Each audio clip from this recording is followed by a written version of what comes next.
ವಿಧಾನಸಭೆ ಸ್ಪೀಕರ್ ಅವರು ಈ ನಿರ್ಣಯವನ್ನು ತೆಗೆದುಕೊಳ್ಳೋದು ಅನಿವಾರ್ಯವಾಗಿ ವೈಯಕ್ತಿಕವಾಗಿ ಅವರ ತೀರ್ಮಾನ ಅಲ್ಲ. ಆ ಸ್ಪೀಕರ್ ಸ್ಥಾನವನ್ನು, ಆ ಪೀಠದ ಗೌರವವನ್ನು ಎತ್ತಿ ಹಿಡಿಯುವಂಥ ಕೆಲಸ ಮಾಡಿದ್ದಾರೆ. ಬಹುತೇಕ ನಾವು ಶಾಸಕರು ವಿಧಾನಸಭೆಯಲ್ಲಿ ಕೆಲಸ ಮಾಡುವಾಗ ನಮ್ಮದೇ ಆದ ಇತಿಮಿತಿ ಇರ್ತದೆ. ಅದು ಯಾವುದೇ ಪಕ್ಷದ ಶಾಸಕರಾಗಲಿ ಅದೆಲ್ಲರಿಗೂ ಅನ್ವಯಿಸ್ತಾರೆ.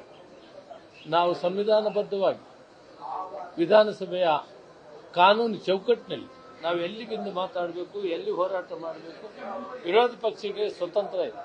ಅವರು ಹೆಚ್ಚಿಗೆ ವಿಷಯಗಳನ್ನು ಮಾತಾಡಬಹುದು, ಕ್ಲಾರಿಫಿಕೇಶನ್ ಕೇಳಬಹುದು, ಧರಣಿ ಮಾಡಬಹುದು, ಹೋರಾಟ ಮಾಡಬಹುದು.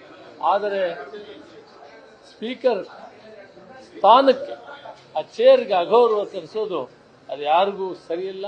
ಆದ್ದರಿಂದ ಅನಿವಾರ್ಯವಾದಂಥ ಸಂದರ್ಭದಲ್ಲಿ, ಆ ಚೇರ್ಗೆ ಅಗೌರವಾದಂಥ ಸಂದರ್ಭದಲ್ಲಿ ಮಾನ್ಯ ಸ್ಪೀಕರ್ ಅವರ ತೀರ್ಮಾನ ತೆಗೆದುಕೊಳ್ಬೇಕಾಗಿದೆ.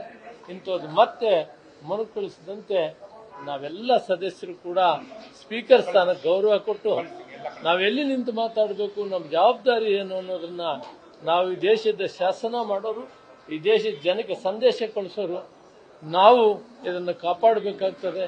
ಆದ್ದರಿಂದ ಇವತ್ತು ನಮಗೆ ಇದರಿಂದ ಮನಸ್ಸಿಗೆ ಸಮಾಧಾನ ಇದೆ. ಯಾಕಂದ್ರೆ ನಾವು ವ್ಯಕ್ತಿಗತವಾಗಿ ಶಾಸಕರು ನಮ್ಮ ಇತಿಮಿತಿಯಲ್ಲಿ ನಡಿಬೇಕಾಗ್ತದೆ, ರಾಜ್ಯಕ್ಕೆ ಸಂದೇಶವನ್ನು ಕಳಿಸಬೇಕಾಗ್ತದೆ. ನಾವೇ ಎಲ್ಲಿ ಮೀರಿ ನಡೆದ್ರೆ ಜನನ್ನ ಹೆಂಗೆ ರಕ್ಷಣೆ ಮಾಡೋಕ್ಕಾಗುತ್ತೆ.